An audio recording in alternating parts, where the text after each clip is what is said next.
Pernah tidak kalian kepikiran, kenapa ada kebun kelapa sawit yang produksi TBS-nya tinggi, tapi ada juga kebun kelapa sawit yang produksinya rendah? Jawabannya seringkali bukan di masa panen tersebut, tapi justru di masa sebelum panen itu, yaitu yang kita kenal dengan masa TBM, atau tanaman belum menghasilkan. Halo Sobat Planters, pada video kali ini saya akan menjelaskan tentang seberapa penting perawatan tanaman kelapa sawit di masa TBM, dan bagaimana perawatan tersebut dapat berpengaruh nyata di manajemen operasi. Namun sebelum kita masuk ke pembahasannya, izinkan saya memperkenalkan terlebih dahulu. Perkenalkan, nama saya Ardan Aldinandi dengan NIM 243307611055. Saya merupakan mahasiswa semester 4 Universitas Prima Indonesia, Fakultas Pertanian, Prodi Agroteknologi. Tanpa berlama-lama, siapkan mata dan telinga, kita masuk pembahasannya.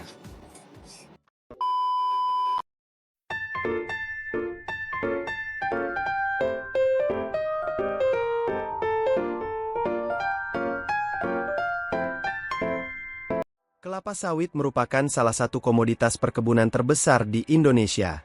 Produk turunannya digunakan dalam berbagai sektor, mulai dari minyak goreng, kosmetik, hingga biodiesel. Namun, keberhasilan produksi kelapa sawit sebenarnya tidak hanya ditentukan saat panen berlangsung, melainkan dimulai sejak tanaman masih berada pada fase awal pertumbuhan, yaitu masa TBM. TBM atau tanaman belum menghasilkan merupakan fase pertumbuhan kelapa sawit sejak ditanam di lapangan hingga sekitar umur 3 tahun, sebelum tanaman mulai menghasilkan tandan buah segar atau TBS. Pada masa ini nutrisi tanaman difokuskan pada pertumbuhan vegetatif kelapa sawit yaitu akar, batang dan daun karena tanaman memerlukan fondasi yang kuat sebelum menopang beban buah secara terus-menerus selama 20-25 tahun ke depan.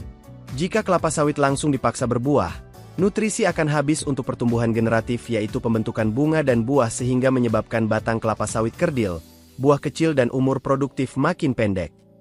Dalam alur produksi kelapa sawit, proses dimulai dari bagian hulu atau kegiatan di kebun.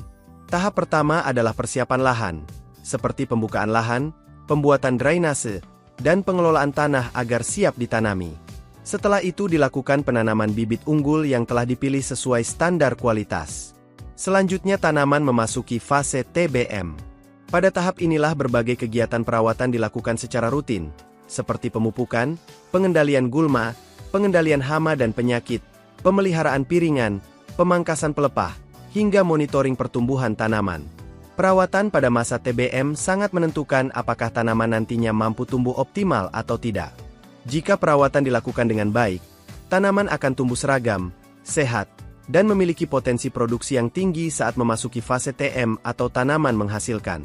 Setelah tanaman memasuki fase menghasilkan, kegiatan operasional dilanjutkan dengan proses panen tandan buah segar.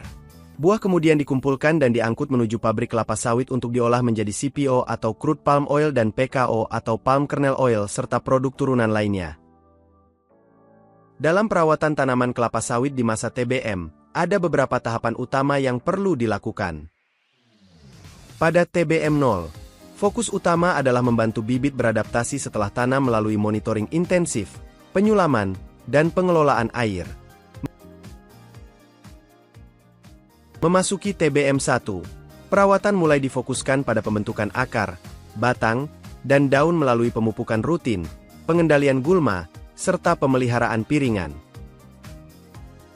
Pada TBM 2, kebutuhan nutrisi tanaman meningkat sehingga pemupukan, kastrasi bunga, dan monitoring pertumbuhan dilakukan lebih intensif agar tanaman tumbuh kuat dan seragam.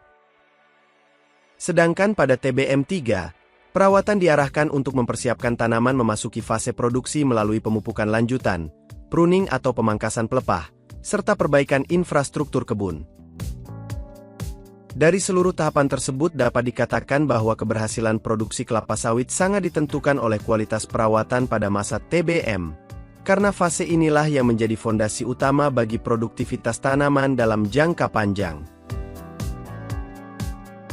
Setelah kita membahas secara lengkap tahapan perawatan kelapa sawit pada masa TBM mulai dari TBM 0 hingga TBM 3, kita bisa melihat bahwa setiap fase memiliki peran yang sangat penting dalam membentuk pertumbuhan tanaman. Mulai dari proses adaptasi bibit di awal tanam, pemeliharaan piringan, pemupukan rutin, pengendalian gulma, hingga pemangkasan pelepah dan persiapan infrastruktur kebun, semuanya saling terhubung dalam satu sistem produksi yang terstruktur. Namun, jika kita perhatikan lebih dalam, tantangan di lapangan tidak hanya sebatas pada pelaksanaan teknis perawatan saja. Masih ada beberapa hal yang sering menjadi kendala, seperti keterlambatan pemupukan, ketidakteraturan jadwal kerja, kurangnya respon cepat terhadap serangan hama, hingga pencatatan data yang belum optimal. Disinilah muncul pertanyaan penting. Bagaimana cara agar seluruh kegiatan perawatan TBM ini bisa berjalan lebih cepat, lebih terukur, lebih responsif, dan tetap menjaga keberlanjutan jangka panjang? Untuk menjawab tantangan tersebut, diperlukan pendekatan yang lebih modern dalam manajemen operasional perkebunan. Salah satu konsep yang dapat digunakan adalah penerapan prinsip FURAP, yaitu fast, unggul, responsif, akuntabel, dan berkelanjutan. Konsep ini tidak hanya memperbaiki cara kerja di lapangan, tetapi juga mengubah sistem perawatan TBM menjadi lebih efisien, berbasis data, dan lebih siap menghadapi tantangan produksi di masa depan. Nah, pada bagian selanjutnya kita akan membahas bagaimana setiap prinsip FURAP ini diterapkan secara langsung dalam kegiatan perawatan kelapa sawit di masa TBM, mulai dari fast hingga berkelanjutan.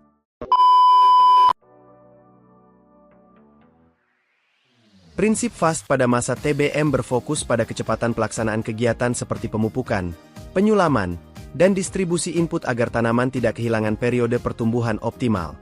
Penelitian oleh Sukmawan, Sudrajat, dan Sugianta, 2015, menunjukkan bahwa faktor lingkungan seperti curah hujan dapat memengaruhi penyerapan unsur hara pada kelapa sawit muda. Saat ketersediaan air menurun, penyerapan unsur hara seperti nitrogen dan fosfor juga dapat terganggu sehingga pertumbuhan tanaman melambat.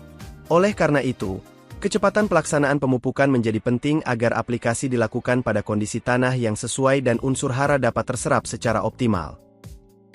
Perkebunan modern mulai menerapkan jadwal pemupukan digital berbasis blok, yaitu sistem penjadwalan presisi yang mengintegrasikan data curah hujan, kondisi hara tanah per blok, dan umur tanaman, TBM1 TBM3, untuk menentukan waktu pemupukan yang paling optimal. Sistem kerja harian berbasis target, artinya target ditetapkan untuk memastikan perawatan, seperti piringan, kastrasi, pupuk, selesai tepat waktu dan sesuai standar. Dan distribusi pupuk berbasis tracking, yaitu sebuah sistem manajemen pemupukan yang menggunakan teknologi digital, seperti GPS, barcode QR Code, IoT, atau aplikasi mobile, untuk memantau, mencatat, dan melacak pergerakan pupuk secara real-time dari gudang hingga diaplikasikan ke setiap pokok kelapa sawit. Tujuannya adalah memastikan bahwa setiap input pertanian sampai tepat waktu di titik tanam. Prinsip unggul menekankan bahwa kualitas hasil panen di masa depan dibangun sejak masa TBM. Penelitian Sukmawan et al. 2015 menunjukkan bahwa pemberian 30 kg pupuk organik per tanaman dan 2,6 kg pupuk NPK per tanaman menghasilkan pertumbuhan vegetatif terbaik pada TBM1 di lahan marginal. Hasil ini menunjukkan bahwa pemenuhan kebutuhan nutrisi yang tepat dapat meningkatkan pembentukan pelepah, pertumbuhan batang, dan perkembangan tanaman secara keseluruhan. Inovasi yang dapat diterapkan di lapangan meliputi pemupukan berbasis analisis tanah dan daun, yaitu metode ilmiah untuk menentukan jenis, dosis, dan waktu aplikasi pupuk yang tepat berdasarkan data laboratorium mengenai status hara dalam tanah dan serapan nutrisi pada daun. Penggunaan pupuk slow release, yaitu jenis pupuk yang dirancang untuk melepaskan unsur hara secara bertahap dan terkendali sesuai kebutuhan tanaman, tidak sekaligus seperti pupuk organik kandang, pupuk NPK yang diformulasi khusus, seperti NPK Kompaktion, dan pupuk lepas terkontrol, CRF. Serta pemilihan bibit unggul bersertifikat pada masa pembibitan. Prinsip responsif berarti setiap masalah yang muncul harus dideteksi dan ditangani sedini mungkin. Penelitian Sukmawan et al. 2015 menunjukkan bahwa ketersediaan unsur hara dan kondisi lingkungan secara langsung memengaruhi pembentukan pelepah dan pertumbuhan tanaman. Ketika terjadi gangguan seperti kekurangan hara atau stres lingkungan, pertumbuhan vegetatif dapat mengalami penurunan. Penerapan di lapangan yang dapat dilakukan. Inspeksi mandor mingguan, yaitu kegiatan pengawasan terstruktur yang dilakukan oleh mandor perawatan atau TBM, untuk memastikan seluruh aktivitas pemeliharaan tanaman muda berjalan sesuai standar prosedur operasional atau SOP perusahaan.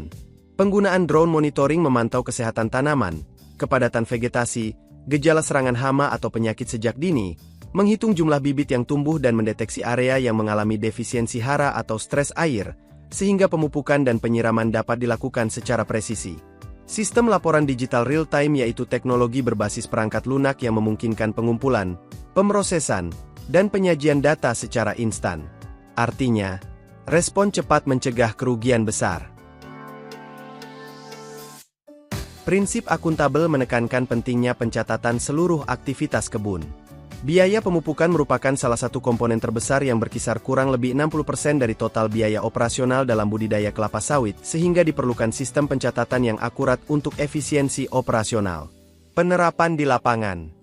Elokbo kebun per blok yaitu sistem pencatatan digital atau elektronik yang digunakan untuk mendokumentasikan seluruh aktivitas budidaya dan operasional perkebunan secara terperinci berdasarkan pembagian area atau blok tanaman. Pencatatan digital pemupukan seperti tanggal, dosis, tenaga kerja. Dashboard evaluasi pertumbuhan yaitu sistem visualisasi data berbasis web atau aplikasi yang digunakan untuk memantau performa vegetatif, kesehatan tanaman, dan progres pemeliharaan secara real-time. Artinya, dengan ada data akurat maka keputusan yang diambil tepat. Prinsip keberlanjutan dalam pengelolaan TBM bukan hanya tentang menjaga lingkungan, tetapi juga tentang bagaimana memastikan produktivitas kelapa sawit tetap stabil dalam jangka panjang. Menurut berbagai studi agronomi perkebunan kelapa sawit, penggunaan pupuk organik, mulsa pelepah, dan pengelolaan bahan organik kebun terbukti dapat meningkatkan kelembaban tanah serta memperbaiki struktur tanah sehingga akar tanaman dapat berkembang lebih optimal. Selain itu, penggunaan pupuk organik juga dapat menurunkan ketergantungan terhadap pupuk kimia. Namun yang lebih penting, prinsip berkelanjutan ini berpengaruh langsung terhadap produktivitas jangka panjang tanaman. Hal ini karena tanah yang dikelola secara berkelanjutan akan memiliki kandungan bahan organik yang lebih stabil, aktivitas mikroorganisme tanah yang lebih tinggi, serta kemampuan tanah dalam menyimpan air dan unsur hara yang lebih baik. Kondisi ini membuat akar kelapa sawit dapat menyerap nutrisi secara lebih efisien, sehingga pertumbuhan tanaman menjadi lebih stabil dari tahun ke tahun. Jika tanah terus dieksploitasi tanpa pengembalian unsur hara melalui bahan organik, maka dalam jangka panjang tanah akan mengalami penurunan kesuburan, struktur tanah menjadi keras, dan kemampuan menyimpan nutrisi berkurang. Akibatnya, meskipun pemupukan kimia dilakukan, efektivitasnya akan semakin menurun dan biaya produksi justru meningkat. Karena itu, pada sistem TBM modern dilakukan beberapa inovasi seperti pemanfaatan pelepah hasil pruning sebagai mulsa di sekitar piringan, penggunaan tandan kosong, EFB, sebagai sumber bahan organik, pengurangan pupuk kimia berlebihan dan diganti kombinasi organik-anorganik, serta konservasi tanah dan air untuk menjaga keseimbangan ekosistem kebun. Dengan cara ini, tanah tidak hanya dipakai, tetapi juga dipelihara, sehingga tetap produktif untuk siklus tanaman berikutnya. Ketika kita melihat sebuah kebun kelapa sawit yang produktif, yang terlihat di permukaan hanyalah hasil akhirnya. Namun di balik itu semua, ada proses panjang yang dibangun dengan ketelitian sejak tanaman masih kecil. Setiap langkah di masa TBM sebenarnya adalah investasi diam-diam yang menentukan arah masa depan kebun tersebut. Ketika manajemen kebun mampu berjalan cepat, unggul, responsif, akuntabel, dan berkelanjutan, maka TBM bukan lagi sekadar tahap awal, tetapi menjadi fondasi kuat yang membangun produktivitas jangka panjang. Karena pada akhirnya, kebun yang sukses bukan hanya tentang seberapa besar hasil yang dipanen, tetapi seberapa cerdas proses itu dibangun sejak awal. Akhir kata saya ucapkan terima kasih, dan sampai jumpa di video berikutnya.